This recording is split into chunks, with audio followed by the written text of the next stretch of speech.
भक्तों, घर में ऐसा पौधा भूलकर भी मत लगाना।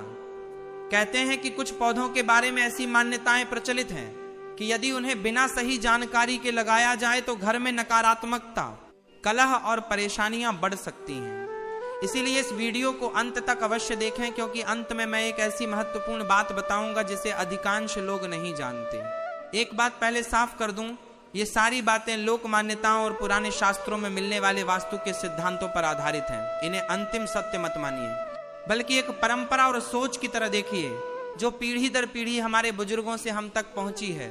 हमारे यहाँ कहा जाता है कि घर सिर्फ ईंट पत्थर से नहीं बनता, घर में जो ऊर्जा बहती है वही उस घर की असली आत्मा होती है। और पेड़ पौधे चाहे वो कितने भी छोटे क्यों ना हों, उस ऊर्जा को गहराई से प्रभावित करते हैं। हमारे शास्त्रों में वनस्पतियों को भी जीवित चेतना का हिस्सा माना गया है। इसीलिए तुलसी को पूजा जाता है, पीपल को पवित्र माना जाता है और बरगद के नीचे लोग दिया जलाते हैं। लेकिन जिस तरह कुछ पौधे सकारात्मकता और समृद्धि लाने वाले माने जाते हैं, उसी तरह लोक मान्यता है कि कुछ पौधे ऐसे भी हैं जिनके बारे में सदियों से चेतावनी दी जाती रही है। अब आप सोच रहे होंगे कि आखिर ऐसा क्या है इन पौधों में जो इन्हें लेकर इतनी मान्यताएं बनी हैं।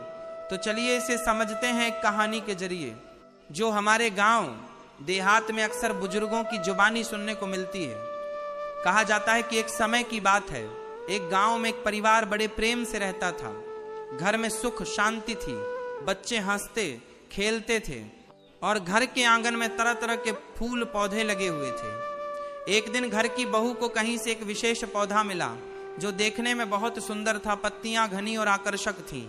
बिना यह जाने कि उस पौधे को लेकर क्या मान्यताएं हैं, उसने उसे घर के मुख्य द्वार के पास लगा दिया।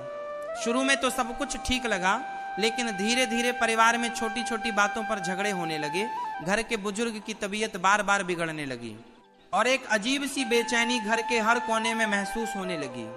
गांव के एक बुजुर्ग पंडित जी ने जब घर आकर देखा तो उन्होंने उस पौधे की ओर इशारा किया और कहा कि मान्यता के अनुसार यह पौधा उस दिशा और उस तरीके से नहीं लगाया जाना चाहिए था। अब यह सिर्फ एक लोक कथा है जो पीढ़ियों से सुनाई जाती रही है। इसका मकसद डराना नहीं, बल्कि ये समझाना है कि हमारे पूर्वज घर की ऊर्जा को लेकर कितने सजग रहते थे। तो चलिए अब बात करते हैं उन पौधों की जिनके बारे में वास्तु और लोक मान्यताओं में विशेष सावधानी बरतने की बात कही गई है। सबसे पहले बात करते हैं कांटेदार पौधों की। कैक्टस जैसे पौधे आजकल घरों में बहुत सजावट के लिए रखे जाते हैं, दिखने में आकर्षक लगते हैं और इनकी देखभाल भी आसान होती है। इसी वजह से लोग इन्हें बेझिझक अपने घर के अंदर ड्राइंग रूम में या बालकनी में रख लेते हैं। लेकिन वास्तु शास्त्र की मान्यता है कि कांटेदार पौधे नकारात्मक ऊर्जा को आकर्षित करते हैं। कहा जाता है कि जिस तरह कांटे चुभते हैं, उसी तरह ये घर के सदस्यों के आपसी रिश्तों में भी दूरी और तनाव ला सकते हैं।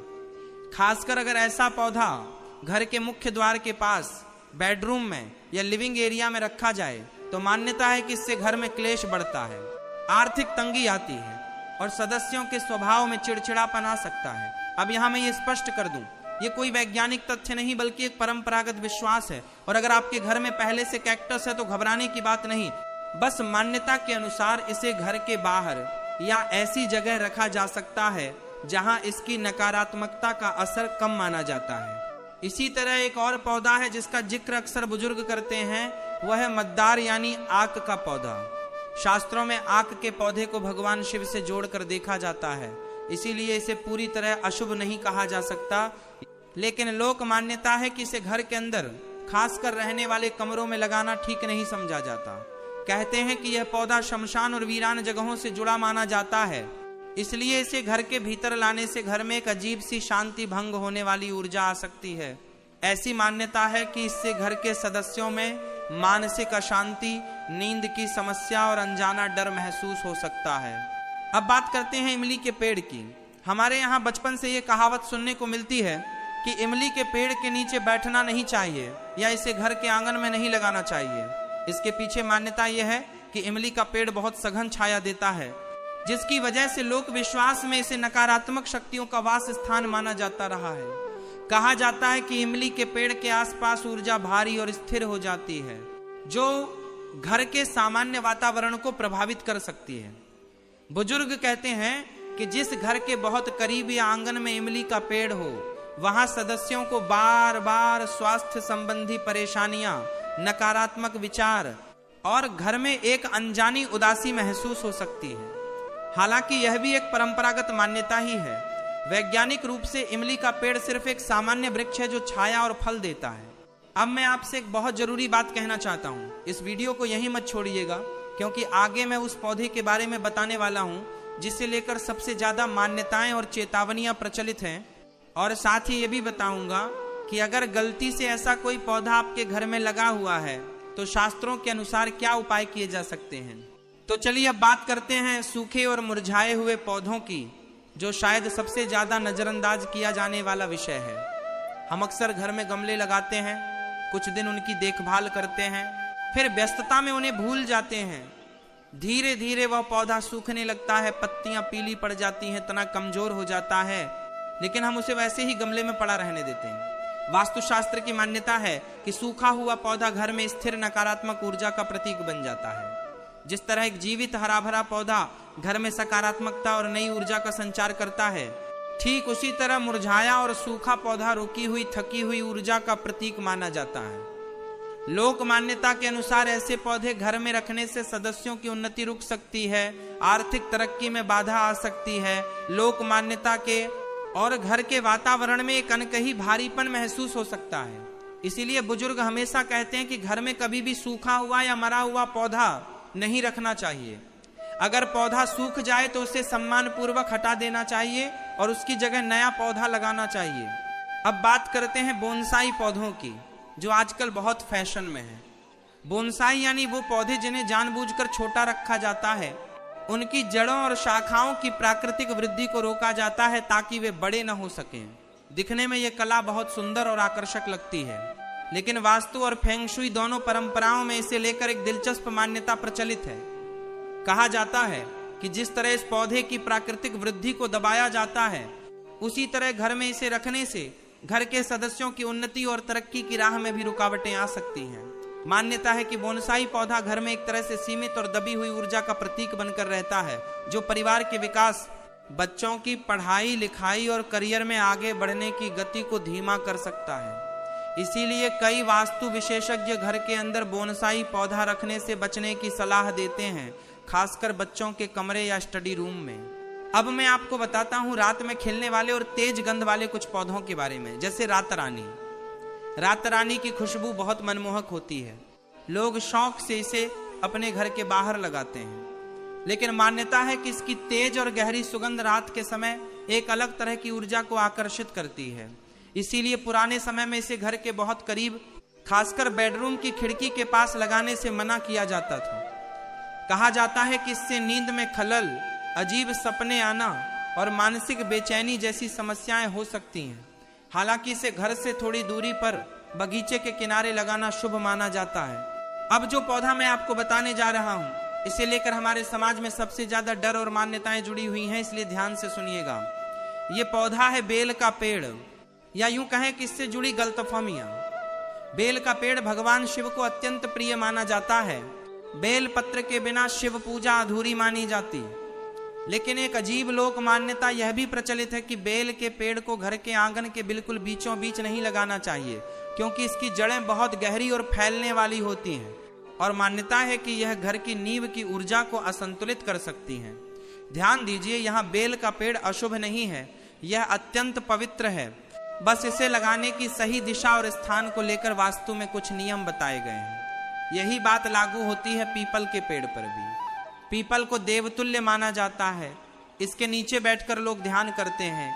लेकिन मान्यता है कि पीपल का पेड़ घर के आंगन में नहीं बल्कि खुले सार्वजनिक स्थान पर, मंदिर परिसर में या घर से बाहर लगाना शुभ माना जाता है, क्योंकि इसकी ऊर्जा इतनी सघन होती है कि इसे घर के भीतर संभालना कठिन माना जाता है। अब यहाँ पर मैं आपसे वो बात साझा करना चाहता हूँ जिसका वादा मैंने वीडियो की शुरुआत में किया था, और ये बात बहुत कम लोग जानते हैं।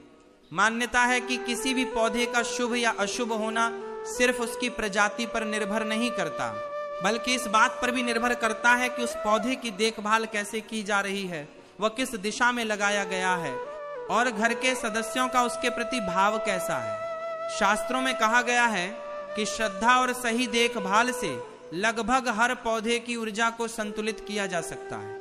यानी अगर आपके घर में इनमें से कोई पौधा पहले से लगा हुआ है तो घबराने की बिल्कुल जरूरत नहीं। मान्यता है कि नियमित रूप से पौधे की सफाई करना, उसे समय पर पानी देना, सूखी पत्तियां हटाते रहना और पौधे के पास दीपक जलाकर सकारात्मक भाव रखना, इन उपायों से उस स्थान की ऊर्जा को शुद्ध किया जा सकता है।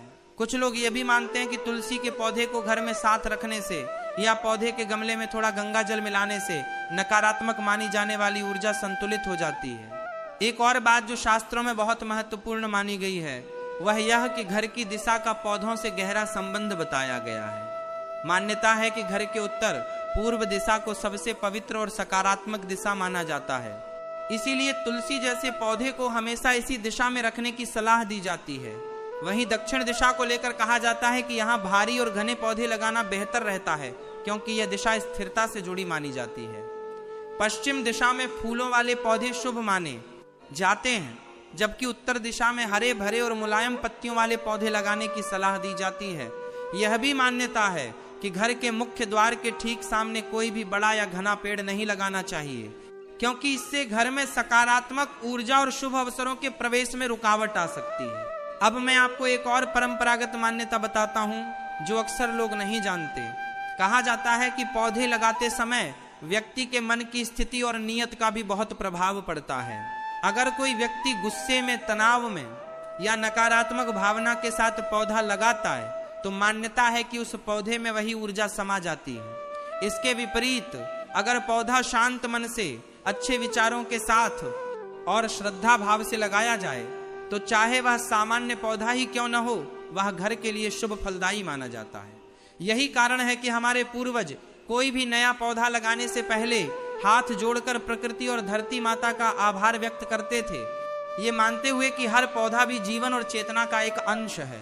अब बात करते हैं एक और बहुत आम गलती की जो लगभग हर घर में होती है। बहुत से लोग बिना सोचे समझे मुरझाए हुए फूल, टूटी हुई पत्तियां या सूखी शाखाएं पौधे में लगी रहने देते हैं। शास्त्रों की मान्यता है कि यह घर में रुकी हुई ऊर्जा को जन्म देता है, इसलिए सप्ताह में कम से कम एक बार अपने सभी घरेलू पौधों की सफाई करना, सूखे हिस्सों को हटाना और मिट्टी को हल्का सा उलट पुलट करना शुभ माना जाता है।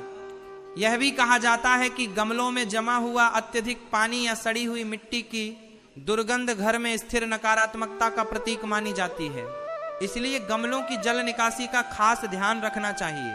अब मैं आपको बताता हूँ कुछ ऐसे पौधों के बारे में जिन्हें शास्त्रों और वास्तु दोनों में अत्यंत शुभ और सकारात्मक ऊर्जा देने वाला माना गया है, ताकि आप यह भी जान सकें कि किन पौधों को अपने घर में स्थान देना चाहिए। तुलसी का पौधा सबसे पहले आता है, इसे साक्षात लक्ष्मी स्वरूप माना जाता है। मान्यता है कि जिस घर में तुलसी का पौधा नियमित रूप से पूजा जाता है वहां सुख समृद्धि का वास होता है। इसके बाद मनी प्लांट का नाम आता है, जिसे धन और समृद्धि से जोड़कर देखा जाता है।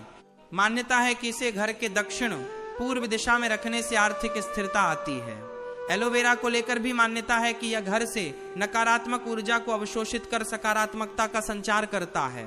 इसी तरह अशोक का वृक्ष, जिसका नाम ही शोक रहित होने का प्रतीक है, इसे घर के आसपास लगाने से शांति और सुरक्षा की भावना आती है। तो भक्तों, अब आप समझ ही गए होंगे कि किसी भी पौधे को लेकर डरने की नहीं, बल्कि सही जानकारी और सजगता के साथ उसकी देखभाल करने की जरूरत होती है। हमारे पूर्वजों ने यह सारी बातें इसलिए बताई ताकि हम प्रकृति और अपने घर के वातावरण के प्रति सचेत रहें, न कि इसलिए कि हम डर के साए में जिएं। याद रखिए, मान्यता है कि सच्ची श्रद्धा, नियमित पूजा पाठ, घर में स्वच्छता और सकारात्मक विचार ही किसी भी घर को सुख समृद्धि से भर सकते हैं। पौधे तो बस उस ऊर्जा को दर्शाने वाला एक माध्यम भर हैं। अगर आपको ये जानकारी उपयोगी लगी हो, अगर आपके मन में कोई सवाल हो या आप अपने घर के किसी पौधे को लेकर मुझसे कुछ पूछना चाहते हो तो नीचे कमेंट बॉक्स में जरूर लिखिए। मैं हर एक कमेंट का जवाब देने की पूरी कोशिश करूंगा। इस वीडियो को लाइक जरूर करें ताकि यह जानकारी ज्यादा से ज्यादा लोगों तक पहुंच सके।